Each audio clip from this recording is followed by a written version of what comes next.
Kumbakonam Azure புறவழிச்சாலையில் உள்ள தேவாலயத்தினை நிர்வகிக்கும் 3 ஃபாதர்கள் தங்கியுள்ள அறையிலிருந்து 60,000 ரூபாய் திருட்டு போன சம்பவம் பரபரப்பை ஏற்படுத்திய நிலையில் மனிதநேய ஜனநாயக கட்சியின் தலைவரும் முன்னாள் எம்எல்ஏவுமான தமிமுன் அன்சாரி, விடுதலை தமிழ் புலிகள் கட்சி நிறுவன தலைவர் குடந்தை அரசன் உள்ளிட்டோர் சம்பவ இடத்தை பார்வையிட்டு குற்றவாளிகளை கண்டுபிடிக்க விரைந்து நடவடிக்கை எடுக்க போலீசாரை கேட்டுக் கொண்டனர்.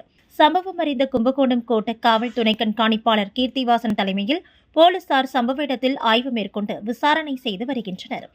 மேலும் தஞ்சையிலிருந்து கைரேகை நிபுணர்கள் வரவழைக்கப்பட்டு உள்ளனர். கும்பகோணம் அசூர் பைபாஸ் சாலையில் இருக்கக்கூடிய ஒரு தேவாலயத்தில் இன்று காலை அதனுடைய கதவை விஷமிகள் பெட்ரோல் ஊற்றி தீ வைத்திருக்கக்கூடிய நிகழ்வு நடந்திருக்கிறது. இதை வன்மையாக நாங்கள் கண்டிக்கின்றோம். கும்பகோணம் மற்றும் சுற்றுவட்டார பகுதிகளில் எல்லா சமூக மக்களும் ஒற்றுமையாக வாழ்ந்து வரக்கூடிய ஒரு சூழலில் இது போன்ற விஷமிகளுடைய தீய செயலால் தேவையற்ற பதற்றங்கள் ஏற்படக்கூடிய ஒரு நிலை ஏற்பட்டிருக்கிறது.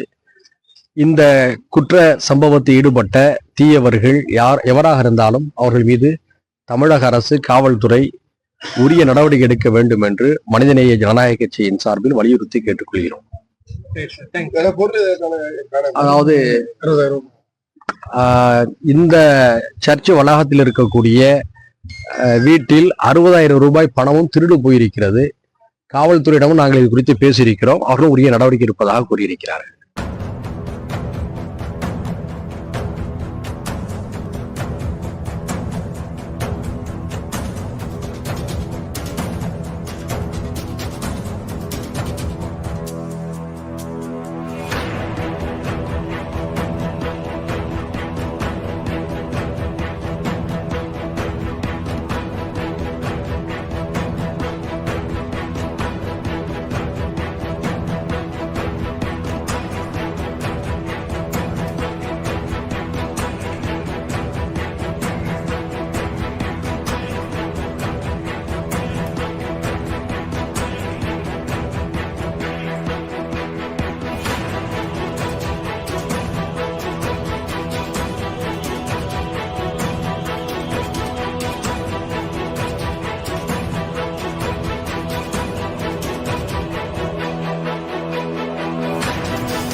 கும்பகோணம் அசூர் பைபாஸ் சாலையில் இருக்கக்கூடிய ஒரு தேவாலயத்தில் இன்று காலை அதனுடைய கதவை விஷமிகள் பெட்ரோல் ஊற்றி தீ வைத்திருக்கக்கூடிய நிகழ்வு நடந்திருக்கிறது. இதை வன்மையாக நாங்கள் கண்டிக்கின்றோம்.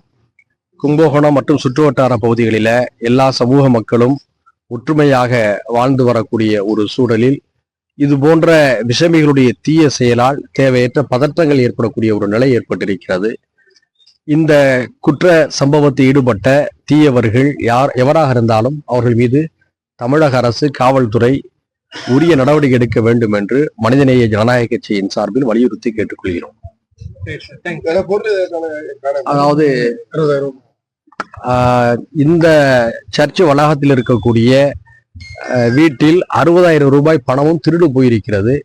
காவல்துறையிடமும் நாங்கள் இது குறித்து பேசியிருக்கிறோம். அவர்களும் உரிய நடவடிக்கை எடுப்பதாக கூறியிருக்கிறார்கள்.